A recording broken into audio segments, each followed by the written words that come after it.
Hello everyone, this is Amit Goswami, quantum physicist, consciousness researcher and a quantum activist.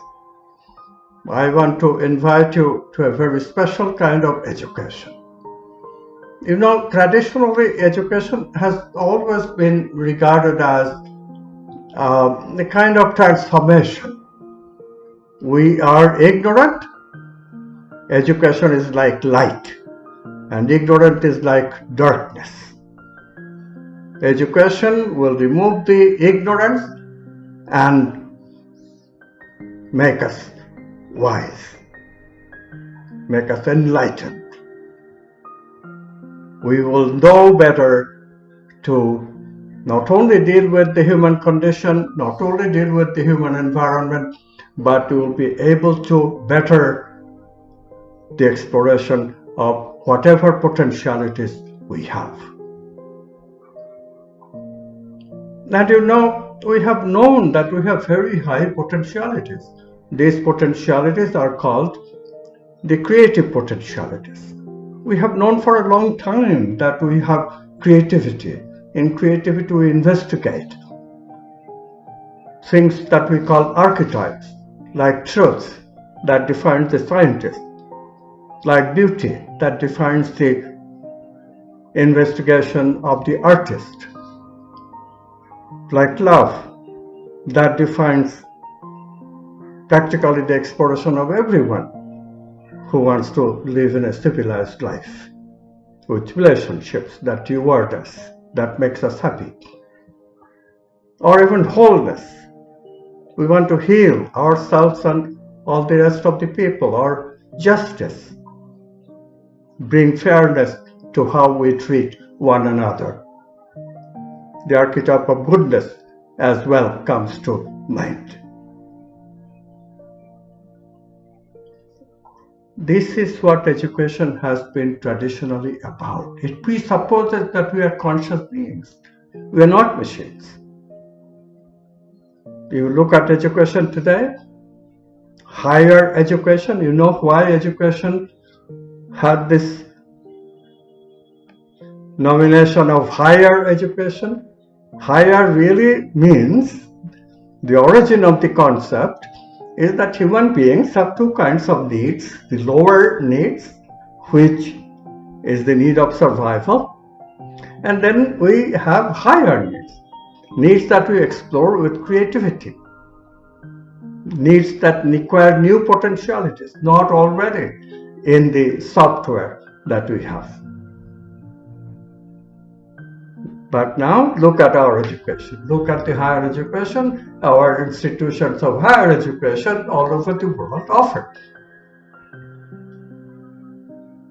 Really, it's just a glamorized way of job training. You are not taught anything anymore. Creativity is constantly undermined. What you are taught is how to cope with and control, if you are an elite, the environment around you. For that you need information. And the science that suits us in this way of looking at higher education, actually this science determined this higher education is an aberration of science. It's a new way of doing science with a dogma. That dogma is to say that everything is matter, because this is what we can study in science, and we'll just insist that the world is like what we can study with science. We'll reject the rest of what we are because we cannot quantify it, we cannot investigate it, and it becomes bastions of religious dogmas. We have rejected dogmas of religion only to fall prey to another dogma, that we are material, which makes us mechanical machines. We are predictable, controllable. And this, of course, has perpetuated the same kind of elitism that religions brought in our society. But look, religions come from even more ancient ideas called spirituality. And they are ideas which are the basis of these archetypes that I talked about before. They are ideas that requires the highest consciousness that we have. A consciousness that really elevates us. In fact, the whole purpose of education can be regarded to take us from this ordinary mundane consciousness into that elevated consciousness. In the olden days, we looked at them as separate, but they don't have to be separate. So all this is changing. You know why? Because we have a new way of looking at things. You have a new worldview of science, a new system of science.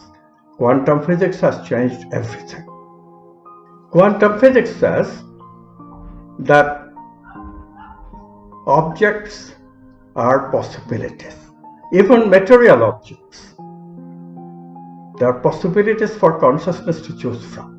Quantum physics insists that we bring consciousness back into science.